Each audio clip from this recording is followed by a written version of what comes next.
Hey guys, B-Dude here, and welcome to my top 10 changes Chrono Trigger made transitioning from Super Nintendo to the PC. Number 1. Diagonal movement. In the Super Nintendo, the diagonal movement is quite smooth. Going from side to side while holding up doesn't lose you any speed making corners, and generally, angled movement is really quick and precise. When the PC version got its latest update, the diagonal movement also got changed. Prior to the update, the diagonal movement was the same as the Super Nintendo, but now it feels like the north-south movements almost fight against the east-west movements. Instead of moving up and left, it seems like the game wants to go up and then left on each step. You can see the comparison here where the speed is slowed down quite a bit whenever diagonal movement is input compared to the Super Nintendo. Not sure why this got changed, or an intern just changed something by accident and just hoped no one noticed, but we did. Number 2. Menu UI. The menu is built very different to get you to the same means. The Super Nintendo menu is built on a horizontal plane, whereas the PC is built on a vertical plane. The PC does give more information on a glance, mostly due to the main menu navigation on the Super Nintendo being right in the middle of the screen. The PC menus do feel laggier when navigating through them. One other small thing the PC nullifies is the extra menu the Super Nintendo has for party swapping. It has it implemented in the same menu as everything else. Now, this does mean we don't get to hear the end of time music when changing parties, which does make me sad, even though this technically makes the menus more efficient. Number 3. Instant text. Like most Super Nintendo RPGs, Chrono Trigger has a text scroll that usually goes around 2 characters per frame, which means you can almost keep up with reading the text even when you close the text box on the first available frame. In the PC version, it still scrolls, but you can cancel the scroll by hitting confirm, then closing it by hitting confirm again. Meaning with turbo functions, certain sections go much faster. It also makes missing text pretty easy if you're mashing a little too quick. Here we have a comparison of the same segment going on between the two versions to see the speed difference. Number 4. Lag reduction. Like most Super Nintendo games, lag happens in spots due to hardware limitations. A good example is the trial. The game is playing a lot of things in the background depending on your actions and can create lag while the text is scrolling. You will notice there are spots where the text stops scrolling. This is caused by the lag. Now you'll see in the PC version how it runs much smoother. I haven't looked super deep into this, but I still assume we have the scenes running in the background, but since our hardware has gotten much better and the PC version isn't very CPU intensive, the game runs pretty much flawless during this version of the game. Number 5. Weird sound effects. There are some spots where the sound effects are a little bit weird. Or very bad. What's great about that? You don't have to fight lava. One spot they did fix it to save people's ears is when Frog is about to slice open the mountain to get to Magus's castle. SNES has it shoot and have a piercing sound for quite some time, while PC has it for a significantly less amount of time. Friday, so I didn't get to see that. Huh. The full thing?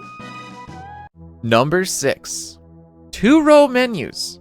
This is sort of a change from Super Nintendo, but not completely. In the Japanese version, the game has 2 rows in the tech and item menu, but compared to the North American version, we only got 1 row. In the PC you get 2, which allows you to see more, albeit the text is a little bit smaller. And the text is also a little bit different, which we could also call as a change, but we just know at this point Square Enix isn't very good with their text options when it comes to font in the remakes. Number 7. Menu wraparound auto top option. When you want to use, let's say, a magic capsule on Luca, and she is the bottom character.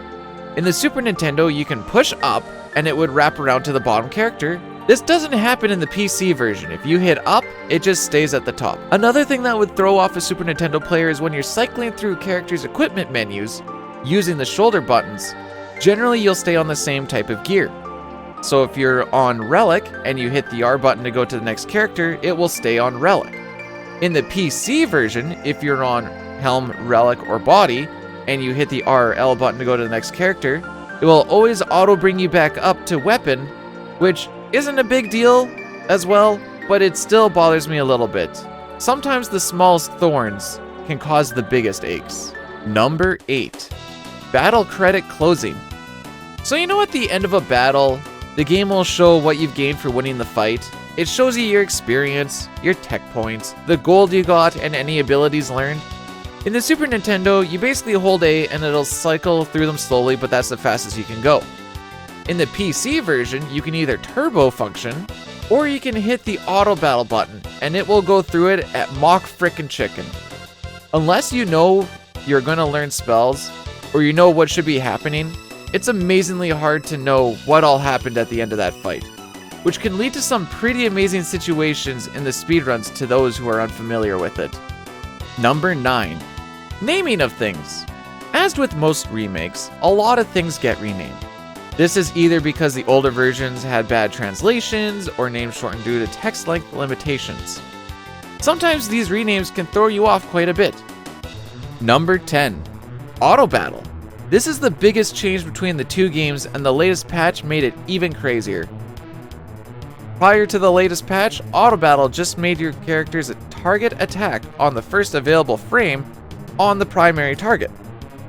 Post-patch, it still does the auto attack. However, the biggest change is now anytime auto battle is triggered, everything is sped up by 50%. This includes ATB generation and animations. This means you can queue up everyone you want and auto battle through everything to make everything go phenomenally quicker. And since ATB generation doesn't happen during animations, it's quite easy to keep track of your party ATB so you don't accidentally auto attack something.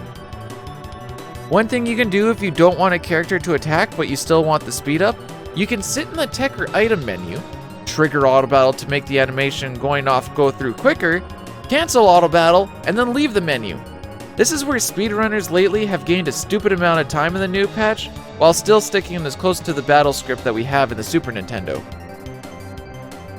I want to thank you guys for watching this video. More videos of this style are to come.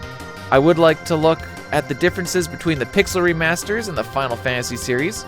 Don't forget to hit like, subscribe, and check me over on Twitch where I'm doing real-time speedruns, and we're always having a great time.